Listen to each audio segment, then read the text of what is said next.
वो घर श्मशान है जिसमें प्रभु चर्चा न हो। आज का मानव इतना व्यस्त है कि चाह कर भी भजन के लिए समय नहीं निकाल पाता। ऐसी परिस्थिति में गीता का संदेश कर्ण कुहरों तक पहुंच भर जाए तो परम श्रेय और समृद्धि के संस्कारों का बीजारोपण हो जाता है।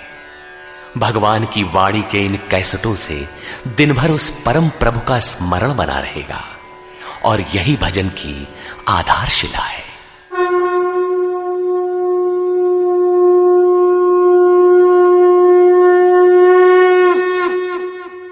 ओम श्री परमात्मने नमः।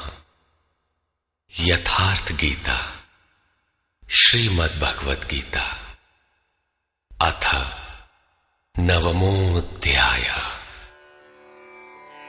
प्रस्तुत अध्याय में योगेश्वर श्री कृष्ण ने स्वयं चर्चा की कि योग युक्त पुरुष का ऐश्वर्य कैसा है, सब में व्याप्त रहने पर भी वो कैसे निर्लेप है, करते हुए भी वो कैसे अकर्ता है।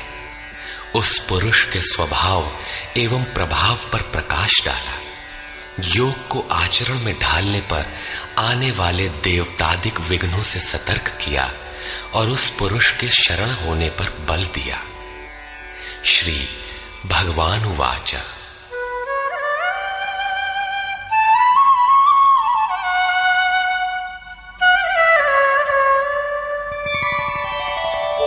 इदन्तु ते गुह्यतमम् प्रवक्ष्याम्यनसूयवे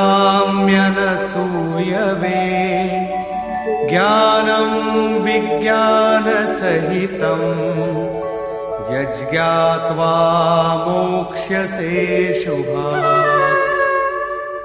योगेश्वर श्री कृष्ण ने कहा, अर्जुन, असूया अर्थात डाह ईर्ष्या रहित तेरे लिए मैं इस परम गोपनीय ज्ञान को विज्ञान सहित कहूंगा, अर्थात प्राप्ति के पश्चात महापुरुष की रहनी के साथ कहूंगा कि कैसे वो महापुरुष सर्वत्र एक साथ कर्म करता है, कैसे वो जागृति प्रदान करता है, रथी बनकर आत्मा के साथ कैसे सदैव रहता है।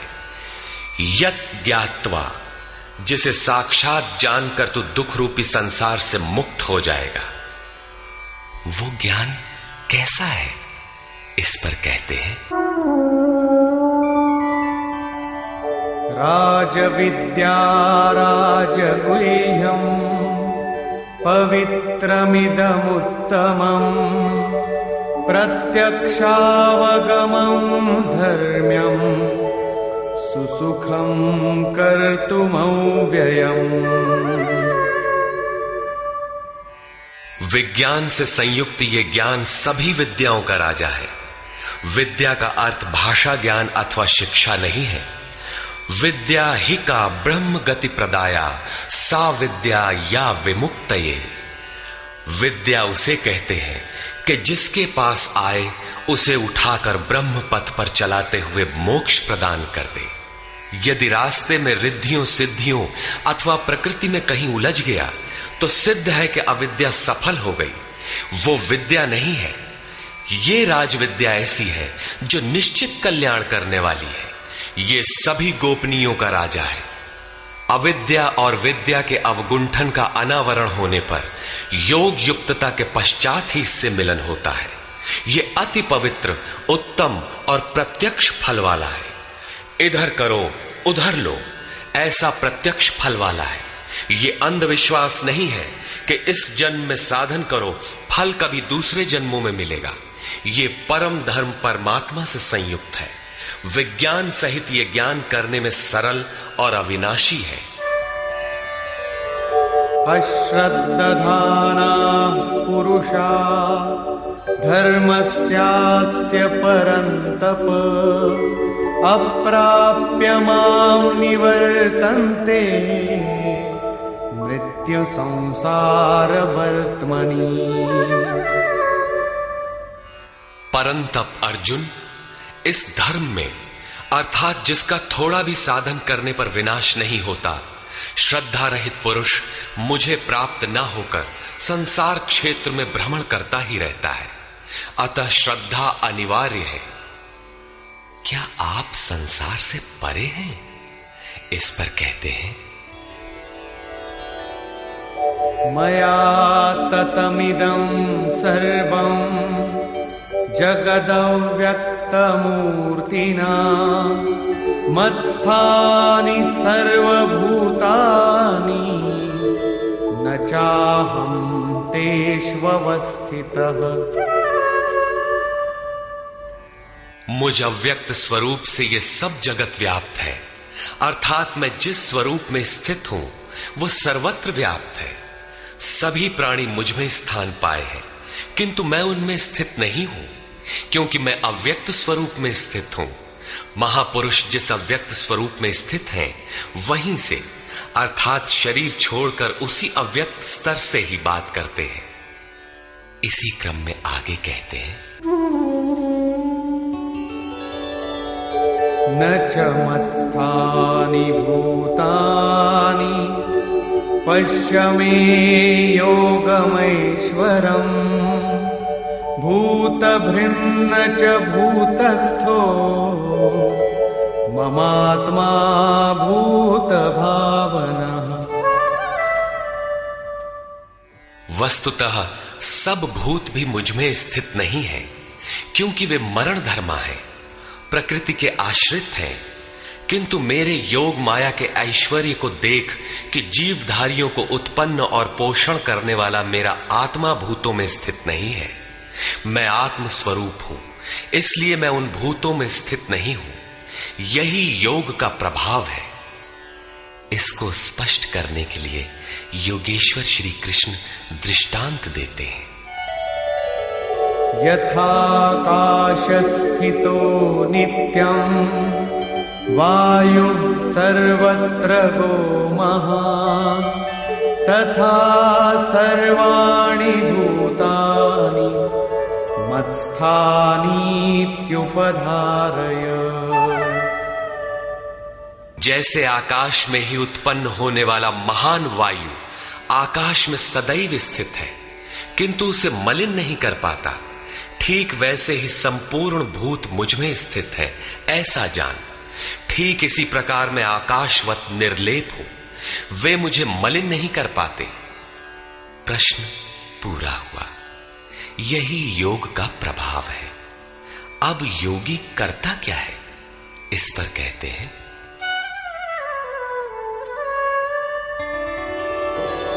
सर्वभूतानि कौन्तेय प्रकृतिं यान्ति मामिकाम् कल्पक्षये पुनस्तानि कल्पादौ विसृजाम्यहम्। अर्जुन, कल्प के विलय काल में सब भूत मेरी प्रकृति अर्थात मेरे स्वभाव को प्राप्त होते हैं, और कल्प के आदि में मैं उनको बार बार विसृजामि विशेष रूप से सृजन करता हूं। थे तो वे पहले से, किंतु विकृत थे, उन्हीं को रचता हूं, सजाता हूं। जो अचेत हैं उन्हें जागृत करता हूं, कल्प के लिए प्रेरित करता हूं। कल्प का तात्पर्य है उत्थानोन्मुख परिवर्तन। आसुरी संपद से निकलकर जैसे जैसे पुरुष दैवी संपद में प्रवेश पाता है, यहीं से कल्प का आरंभ है, और जब ईश्वर भाव को प्राप्त हो जाता है, वही कल्प का क्षय है। अपना कर्म पूरा करके कल्प भी विलय हो जाता है। भजन का आरंभ कल्प का आदि है, और भजन की पराकाष्ठा जहां लक्ष्य विदित होता है, कल्प का अंत है। जब ये प्रत्यगात्मा योनियों के कारणभूत राग द्वेषादि से मुक्ति पाकर अपने शाश्वत स्वरूप में स्थिर हो जाए, इसी को श्री कृष्ण कहते हैं कि वो मेरी प्रकृति को प्राप्त होता है। जो महापुरुष प्रकृति का विलय करके स्वरूप में प्रवेश पा गया, उसकी प्रकृति कैसी? क्या उसमें प्रकृति शेष ही है? नहीं। अध्याय 3 के 33वें श्लोक में योगेश्वर श्री कृष्ण कह चुके हैं कि सभी प्राणी अपनी प्रकृति को प्राप्त होते हैं। जैसा उनके ऊपर प्रकृति के गुणों का दबाव है, वैसा करते हैं। और ज्ञानवानपि, प्रत्यक्ष दर्शन के साथ जानकारी वाला ज्ञानी भी अपनी प्रकृति के सदृश चेष्टा करता है। ये पीछे वालों के कल्याण के लिए करता है। पूर्ण ज्ञानी तत्व स्थित महापुरुष की रहनी ही उसकी प्रकृति है। वो अपने इसी स्वभाव में बरतता है। कल्प के क्षय में लोग महापुरुष की इसी रहनी को प्राप्त होते हैं। महापुरुष के इसी कृतित्व पर पुनः प्रकाश डालते हैं। प्रकृतिं स्वामवष्टभ्य विसृजामि पुनः पुनः भूतग्राममिमं कृत्स्नम् अवशं प्रकृतेर्वशात्।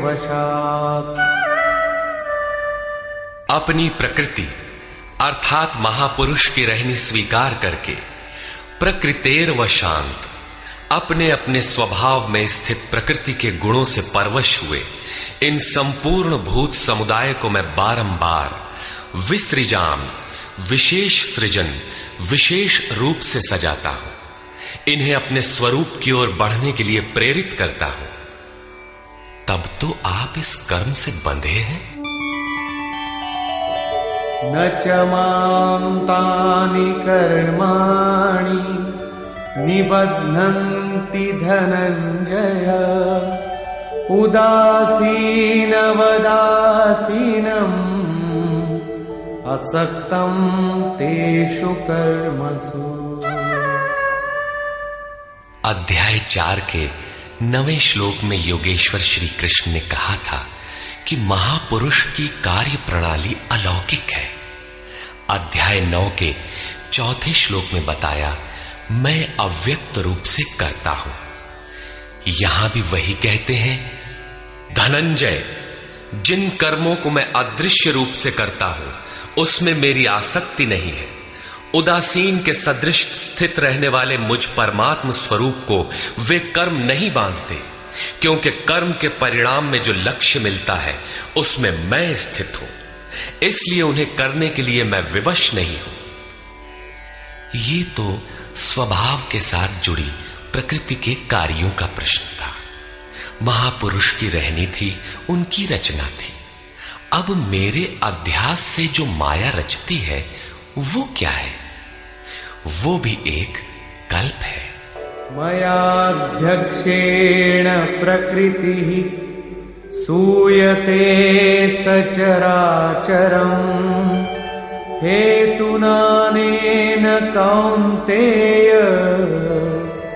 जगत् विपरिवर्तते। अर्जुन, मेरी अध्यक्षता में अर्थात मेरी उपस्थिति में सर्वत्र व्याप्त मेरे अध्यास से ये माया अर्थात त्रिगुणमयी प्रकृति, अष्टधा मूल प्रकृति और चेतन दोनों चराचर सहित जगत को रचती है, जो क्षुद्र कल्प है। और इसी कारण से यह संसार आवागमन के चक्र में घूमता रहता है। प्रकृति का यह क्षुद्र कल्प जिसमें काल का परिवर्तन है, मेरे अध्यास से प्रकृति ही करती है, मैं नहीं करता।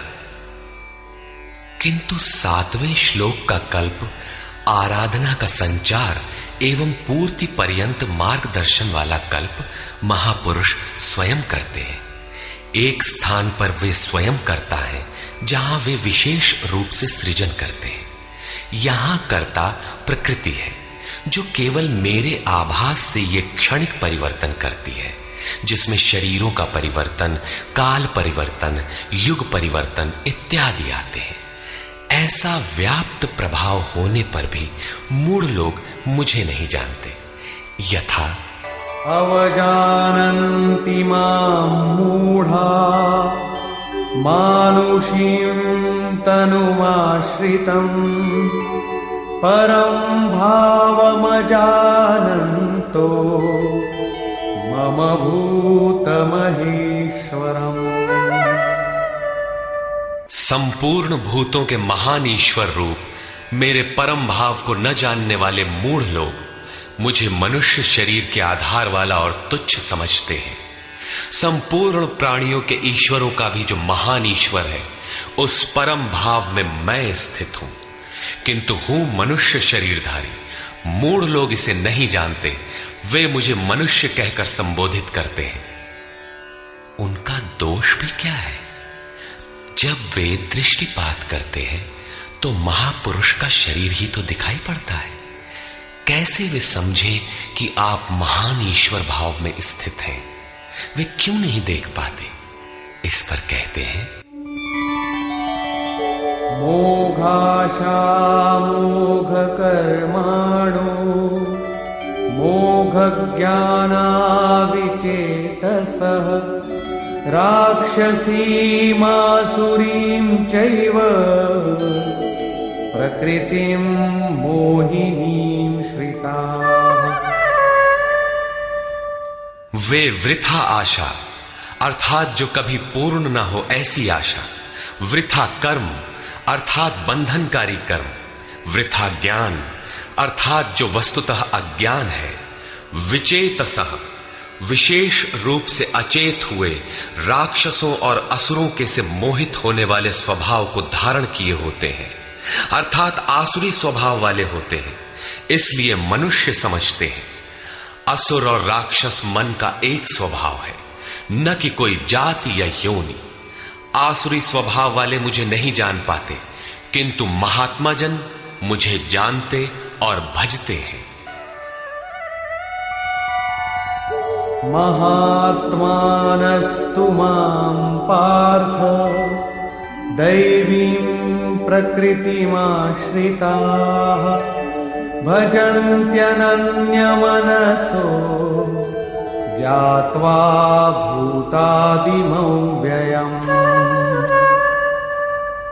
हे पार्थ, परंतु दैवी प्रकृति अर्थात दैवी संपत्ति के आश्रित हुए महात्मा जन मुझे सब भूतों का आदिकरण अव्यक्त और अक्षर जानकर अनन्य मन से अर्थात मन के अंतराल में किसी अन्य को स्थान न देकर केवल मुझ में श्रद्धा रखकर निरंतर मुझे भजते हैं। किस प्रकार भजते हैं? इस पर कहते हैं, सततं कीर्तयन्तो मां यतन्तश्च दृढव्रताः नमस्यन्तश्च मां भक्त्या नित्ययुक्ता उपासते। वे निरंतर चिंतन के व्रत में अचल रहते हुए मेरे गुणों का चिंतन करते हैं, प्राप्ति के यत्न करते हैं और मुझे बारंबार नमस्कार करते हुए सदैव मुझसे संयुक्त होकर अनन्य भक्ति से मुझे उपासते हैं, अविरल लगे रहते हैं। कौन सी उपासना करते हैं? कैसा है ये कीर्ति ज्ञान? कोई दूसरी उपासना नहीं, वरन वही यज्ञ जिसे विस्तार से बता आए हैं, उसी आराधना को यहां संक्षेप में योगेश्वर श्री कृष्ण दोहरा रहे हैं। ज्ञान यज्ञेन चाप्यन्ये यजन्तो मामुपासते एकत्वेन पृथक्त्वेन बहुधा विश्वतो मुखम्। उनमें से कोई तो मुझ सर्वव्याप्त विराट परमात्मा को ज्ञान यज्ञ द्वारा यजन करते हैं, अर्थात अपनी लाभ हानि और शक्ति को समझकर इसी नियत कर्म यज्ञ में प्रवृत्त होते हैं। कुछ एकत्व भाव से मेरी उपासना करते हैं कि मुझे इसी में एक होना है, और दूसरे सब कुछ मुझे अलग रखकर मुझे समर्पण करके निष्काम सेवा भाव से मुझे उपासते हैं तथा बहुत प्रकार से उपासते हैं, क्योंकि एक ही यज्ञ के ये सभी ऊंचे नीचे स्तर हैं। यज्ञ का आरंभ सेवा से ही होता है, किंतु उसका अनुष्ठान होता कैसे है? योगेश्वर श्री कृष्ण कहते हैं, यज्ञ मैं करता हूं। यदि महापुरुष रथी न हो तो यज्ञ पार नहीं लगेगा। उन्हीं के निर्देशन में साधक समझ पाता है कि अब वो किस स्तर पर है, कहां तक पहुंच सका है। वस्तुतः यज्ञ करता कौन है? इस पर योगेश्वर श्री कृष्ण कहते हैं, अहं क्रतुरहं यज्ञः स्वधाहमहमौषधम्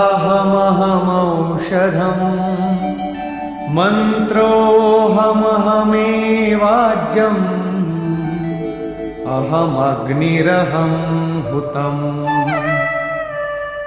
कर्ता मैं हूं। वस्तुतः कर्ता के पीछे प्रेरक के रूप में सदैव संचालित करने वाला इष्ट ही है। कर्ता द्वारा जो पार लगता है मेरी देन है। यज्ञ मैं हूं। यज्ञ आराधना की विधि विशेष है। पूर्ति काल में यज्ञ जिसका सृजन करता है, उस अमृत का पान करने वाला पुरुष सनातन ब्रह्म में प्रवेश पा जाता है।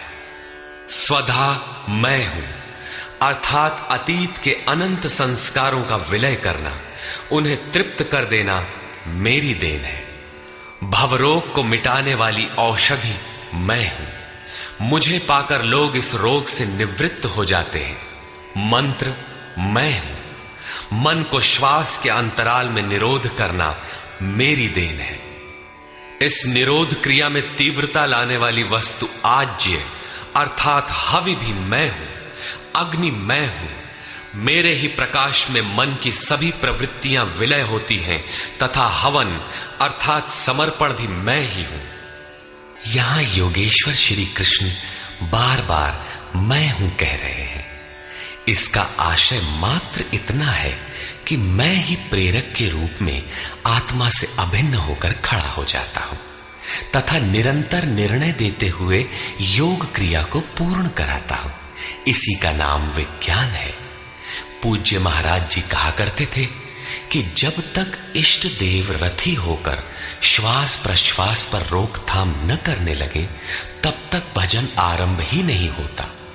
कोई लाख आंख मूंदे भजन करे, शरीर को तपा डाले, लेकिन जब तक जिस परमात्मा की हमें चाह है वो जिस सतह पर हम खड़े हैं उस स्तर पर उतरकर आत्मा से अभिन्न होकर जागृत नहीं हो जाता, तब तक सही मात्रा में भजन का स्वरूप समझ में नहीं आता। इसीलिए महाराज जी कहते थे, मेरे स्वरूप को पकड़ो, मैं सब दूंगा। श्री कृष्ण कहते हैं, सब मुझसे होता है। पिताहमस्य जगतो माता धाता पितामहः वेद्यं पवित्रमोंकार ऋक्सामयजुरेव च। अर्जुन, मैं ही संपूर्ण जगत का धाता अर्थात धारण करने वाला, पिता अर्थात पालन करने वाला, माता अर्थात उत्पन्न करने वाला, पितामह अर्थात मूल उद्गम हूं जिसमें सभी प्रवेश पाते हैं, और जानने योग्य पवित्र ओंकार अर्थात जो अहम आकारः इति ओंकारः वो परमात्मा मेरे स्वरूप में है। सोहम, तत्वमसि इत्यादि एक दूसरे के पर्याय हैं। ऐसा जानने योग्य स्वरूप मैं ही हूं। ऋक् अर्थात संपूर्ण प्रार्थना, साम अर्थात समत्व दिलाने वाली प्रक्रिया, यजुः अर्थात यजन की विधि विशेष भी मैं ही हूं। योग अनुष्ठान के उक्त तीनों आवश्यक अंग मुझसे होते हैं। गतिर्भर्ता प्रभु साक्षी निवास शरणं सुहृत् प्रभव प्रलय स्थानं निधानं बीजमव्ययम्। हे अर्जुन, गति अर्थात प्राप्त होने योग्य परम गति, भर्ता भरण पोषण करने वाला, सबका स्वामी, साक्षी अर्थात दृष्टा रूप में स्थित सबको जानने वाला, सबका वास स्थान शरण लेने योग्य, अकारण प्रेमी मित्र, उत्पत्ति और प्रलय अर्थात शुभाशुभ संस्कारों का विलय तथा अविनाशी कारण मैं ही हूं। अर्थात अंत में जिनमें प्रवेश मिलता है वे सारी विभूतियां मैं ही हूं। तपाम्यहमहं वर्षं निगृह्णाम्युत्सृजामि च अमृतं चैव मृत्युश्च सदसच्चाहमर्जुन। मैं सूर्य रूप से तपता हूं, वर्षा को आकर्षित करता हूं, मृत्यु से परे अमृतत्व तथा मृत्यु, सत और असत सब कुछ मैं ही हूं। अर्थात जो परम प्रकाश प्रदान करता है वो सूर्य मैं ही हूं। कभी कभी भजने वाले मुझे असत भी मान बैठते हैं, वे मृत्यु को प्राप्त होते हैं। इस प्रकार कहते हैं, त्रैविद्या मां सोमपाः पूतपापाः यज्ञैरिष्ट्वा स्वर्गतिं प्रार्थयन्ते ते पुण्यमासाद्य सुरेन्द्रलोकम् अश्नन्ति दिव्यान् दिवि देवभोगान्। आराधना विद्या के तीनों अंग ऋक्, साम और यज अर्थात प्रार्थना, समत्व की प्रक्रिया और यजन का आचरण करने वाले, सोम अर्थात चंद्रमा के क्षीण प्रकाश को पाने वाले, पाप से मुक्त होकर पवित्र हुए पुरुष उसी यज्ञ की निर्धारित प्रक्रिया द्वारा मुझे इष्ट रूप में पूजकर स्वर्ग के लिए प्रार्थना करते हैं। यही असत की कामना है जिससे वे मृत्यु को प्राप्त होते हैं, उनका पुनर्जन्म होता है, जैसा पिछले श्लोक में योगेश्वर ने बताया। वे पूजते मुझे ही हैं, उसी निर्धारित विधि से पूजते हैं, किंतु बदले में स्वर्ग की याचना करते हैं। वे पुरुष अपने पुण्य के फल स्वरूप इंद्रलोक को प्राप्त होकर स्वर्ग में देवताओं के दिव्य भोग भोगते हैं, अर्थात ये भोग भी मैं ही देता हूं। ते तं भुक्त्वा स्वर्गलोकं विशालम् क्षीणे पुण्ये मर्त्यलोकं विशन्ति एवं त्रयी धर्ममनुप्रपन्ना गतागतं कामकामा लभन्ते। वे उस विशाल स्वर्ग को भोग कर पुण्य क्षीण होने पर मृत्युलोक अर्थात जन्म मृत्यु को प्राप्त होते हैं। इस प्रकार त्रयी धर्मम प्रार्थना, समत्व एवं यजन की तीनों विधियों से एक ही यज्ञ का अनुष्ठान करने वाले मेरे शरण हुए भी कामना वाले पुरुष बारंबार जाने आने को अर्थात पुनर्जन्म को प्राप्त होते हैं। अतः किसी प्रकार की कामना नहीं करनी चाहिए। जो कामना नहीं करते उन्हें क्या मिलता है? अनन्याश्चिन्तयन्तो मां ये जनाः पर्युपासते तेषां नित्याभियुक्तानां योगक्षेमं वहाम्यहम्। अनन्य भाव से मुझ में स्थित भक्तजन मुझ परमात्म स्वरूप का निरंतर चिंतन करते हैं। पर्युपासते लेश मात्र भी त्रुटि न रखकर मुझे उपासते हैं। उन नित्य एक ही भाव से संयुक्त हुए पुरुषों का योगक्षेम मैं स्वयं वहन करता हूं, अर्थात उनके योग की सुरक्षा की सारी जिम्मेदारी मैं अपने हाथ में लेता हूं। इतना होने पर भी लोग अन्य देवताओं को भजते हैं। येऽप्यन्य देवता भक्ता यजन्ते श्रद्धयान्विता तेऽपि मामेव कौन्तेय यजन्त्यविधिपूर्वकम्। कौन्तेय, श्रद्धा से युक्त हुए जो भक्त दूसरे दूसरे देवताओं को पूजते हैं वे भी मुझे ही पूजते हैं। किंतु उनका वो पूजना अविधि पूर्वक है, मेरी प्राप्ति की विधि से रहित है। यहां योगेश्वर श्री कृष्ण ने दूसरी बार देवताओं के प्रकरण को लिया है।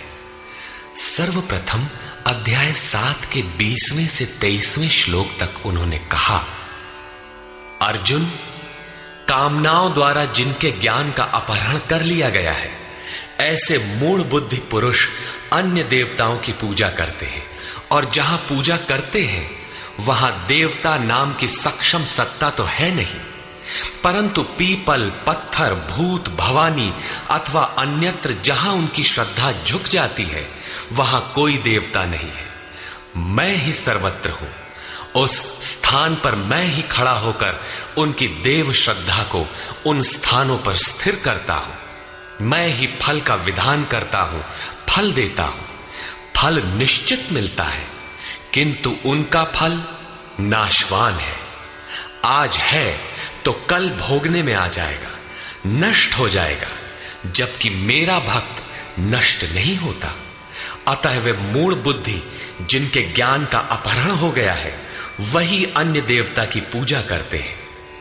प्रस्तुत अध्याय 9 के 23 से 25वें श्लोक तक योगेश्वर श्री कृष्ण पुनः दोहराते हैं, अर्जुन, जो श्रद्धा से अन्य अन्य देवताओं को पूजते हैं वे मुझे ही पूजते हैं, किंतु अविधि पूर्वक है।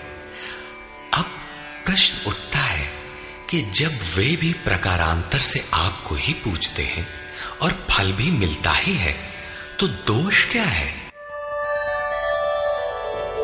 अहम हि सर्वयज्ञानां भोक्ता च प्रभुरेव च न तु मामभिजानन्ति तत्त्वेनातश्च वन्ति ते। संपूर्ण यज्ञों का भोक्ता अर्थात यज्ञ जिसमें विलय होते हैं, यज्ञ के परिणाम में जो मिलता है वो मैं हूं और स्वामी भी मैं ही हूं, परंतु वे मुझे तत्व से भली प्रकार नहीं जानते, इसलिए च्यवंती गिरते हैं, अर्थात वे कभी अन्य देवताओं में गिरते हैं और तत्व से जब तक नहीं जानते तब तक कामनाओं से भी गिरते हैं। उनकी गति क्या है?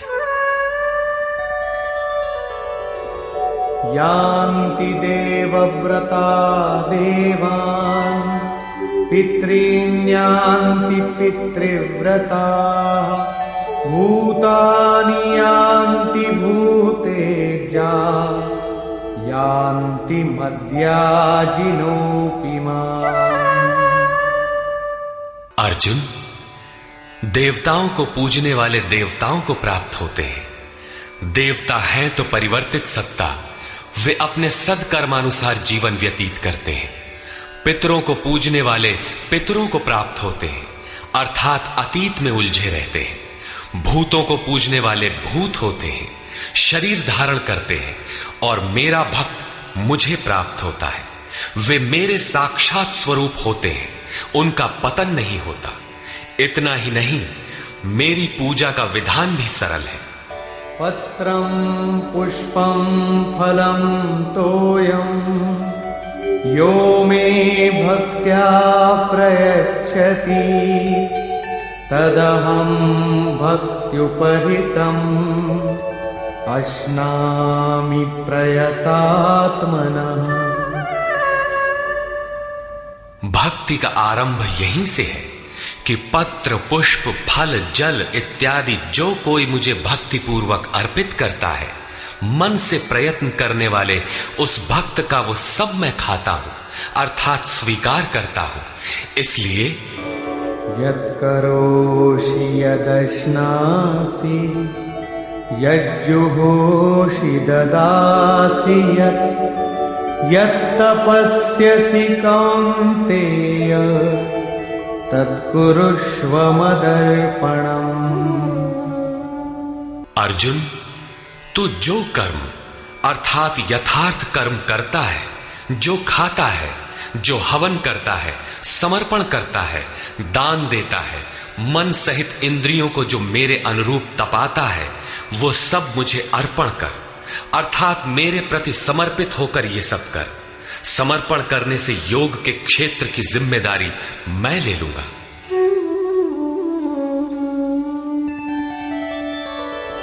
शुभाशुभ फलैरेवं मोक्ष्यसे कर्म बन्धनैः संन्यासयोगयुक्तात्मा विमुक्तो मामुपैष्यसि। इस प्रकार सर्वस्व के न्यास संन्यास योग से युक्त हुआ तू शुभाशुभ फलदाता कर्मों के बंधन से मुक्त होकर मुझे प्राप्त होगा।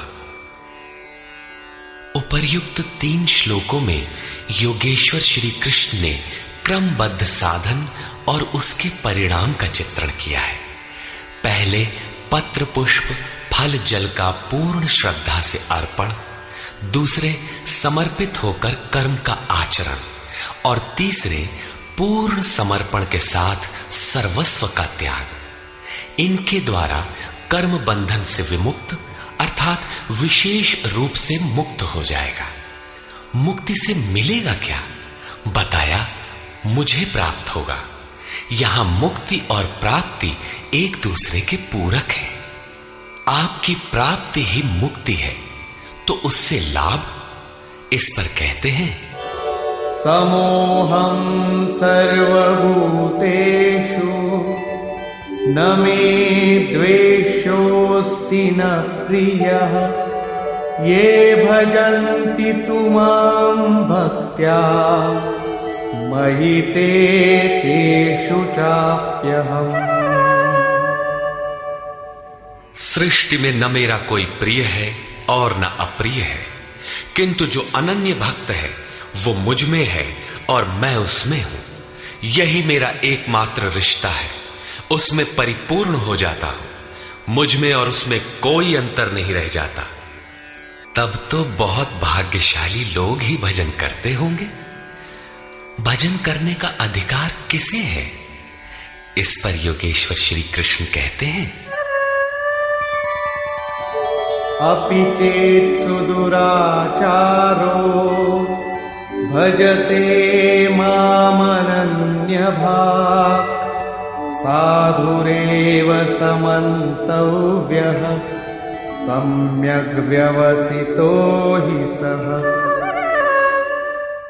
यदि अत्यंत दुराचारी भी अनन्य भाव से अर्थात अन्य धन न, मेरे सिवाय किसी अन्य वस्तु या देवता को न भजकर केवल मुझे ही निरंतर भजता है, वो साधु ही मानने योग्य है।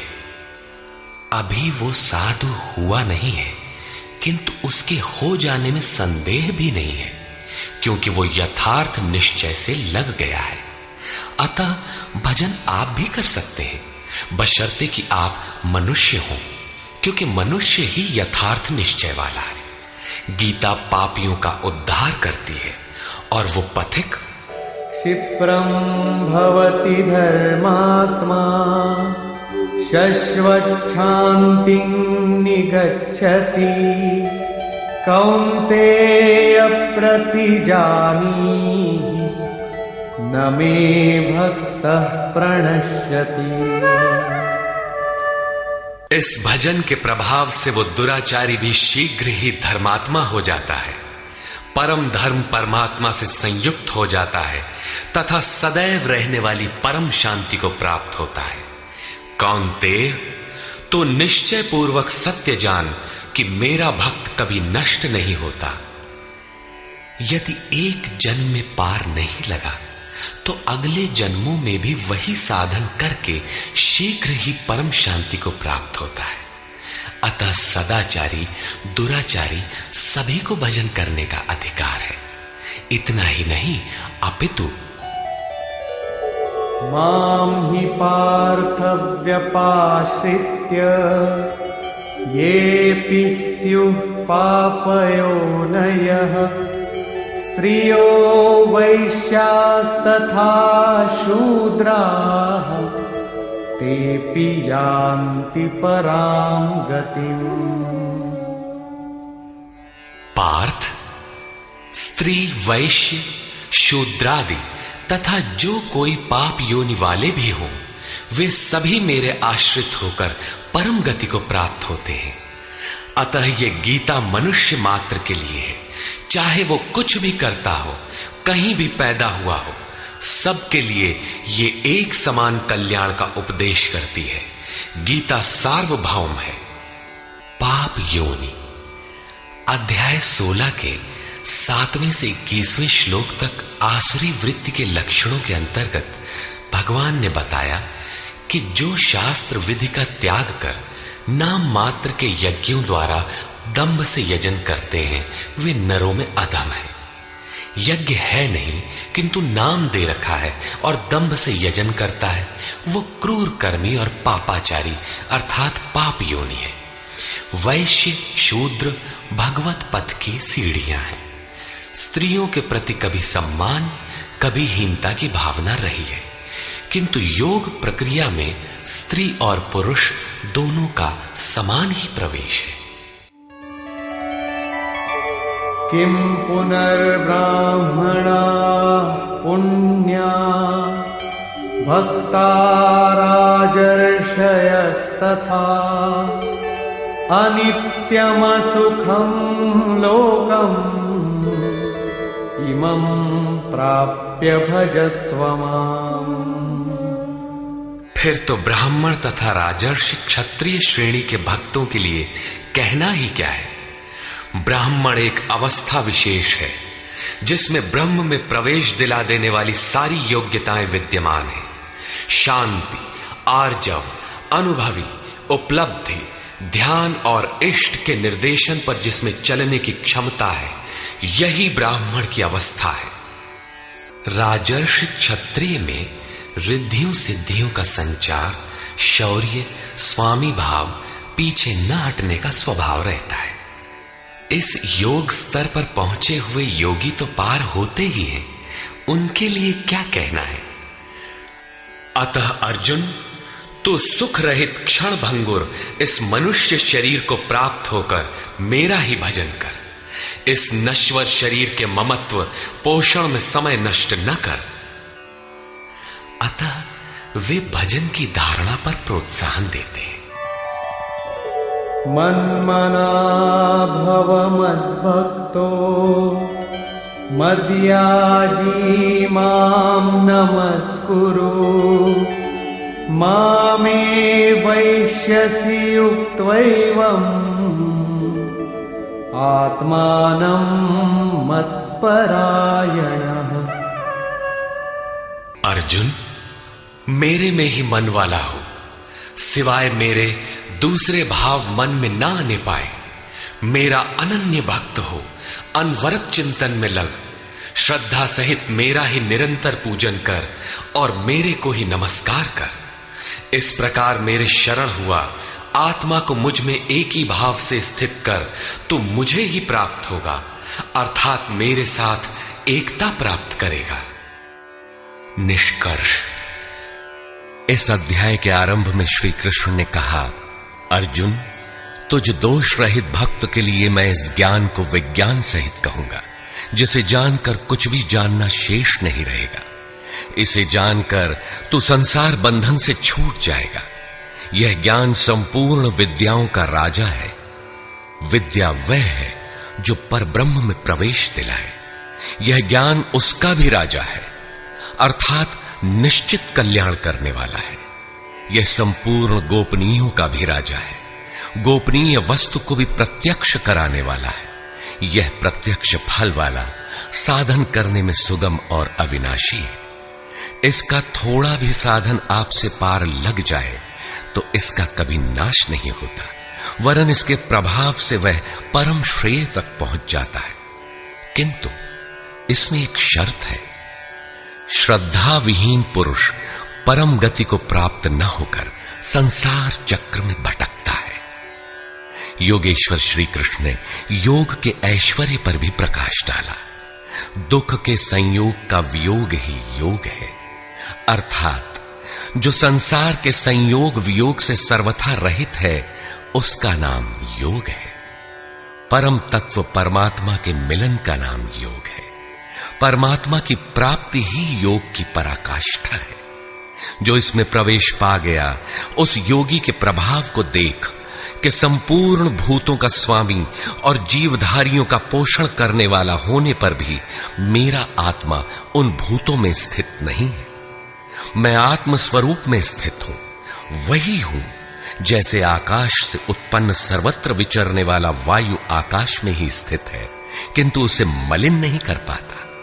उसी प्रकार संपूर्ण भूत मुझ में स्थित है, लेकिन मैं उनमें लिप्त नहीं हूं।